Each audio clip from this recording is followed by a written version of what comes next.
Anyway, thankfully, some of the strikes are coming to an end, which is good news. Royal Mail has agreed to a pay deal with the Postal Workers Union to end a long-running and bitter dispute that led to the first national strike since its privatisation a decade ago.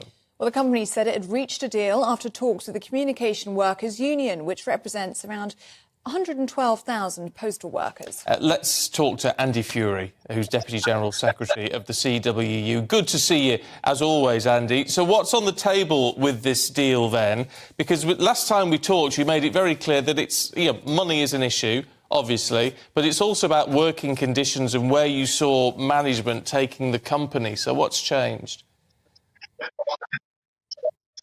Well, we're pleased we've reached an agreement, and our members will decide if they think it's worth supporting, and we are confident they will.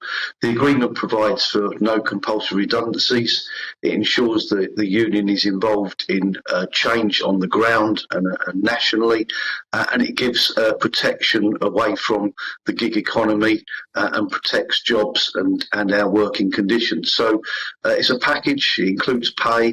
There's many aspects to the agreement. It's 36 pages long, so we've got a job to convince our members to get behind it, but we're confident we can do that when we get out there and explain the benefits of the deal to our members. Now, are you confident when you look at the nurses, because the unions can recommend deals to their members as much as they like, but as we saw with the nurses, it doesn't mean that they're going to agree. Do you think your members will actually support this deal? Well, look, our members are magnificent. As we've spoken before, Ellie and Stephen, they worked tirelessly during the pandemic. They deliver to 32 million addresses 6 days a week. They are part of the fabric of society. They deserve respect and dignity, and we think this agreement does that for them. So, look, we will be embarking on a massive communications programme. We'll be engaging on our members. We'll be explaining the benefits of the agreement to them. Look, we haven't got everything we want. I'm not going to pretend otherwise, but neither is the employer. We think this is a reasonable and a fair way forward, but crucially it ensures that our people have job protection, job security, and a really decent job going forward. It's all about compromise, though, isn't it, Andy? And I know it looks like, doesn't it, there's going to be Sunday working built into some of this. Is that going to go down well? Well, look, we've always done Sunday working. Actually, this was one of the myths about the dispute.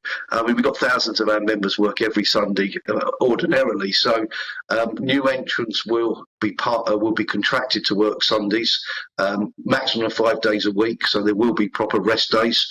We will find a way through this through proper imaginative scheduling. We will obviously ensure that our members' views are taken into account when it comes to working patterns and terms and conditions. Can I ask about that? I mean, you sort of skimmed over the pay rise issue. What sort of percentage has been put on the table here? Because it's interesting just to put it into context with what else is happening across striking unions. What have you settled for?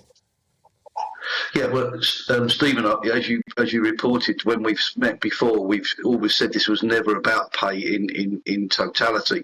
It was much wider than that. So the pay agreement provides for a 6% pay increase from April this year, plus a £500 lump sum one-off payment. That's circa 2%. There's a further 2% next year, and there's a commitment that going forward, rather than just giving shareholders dividends, our members will have a 20% share in any profit first before there's any dividend payments to shareholders. That's quite unique, we believe, and we believe that's an opportunity for members to share in the success of Royal Mail.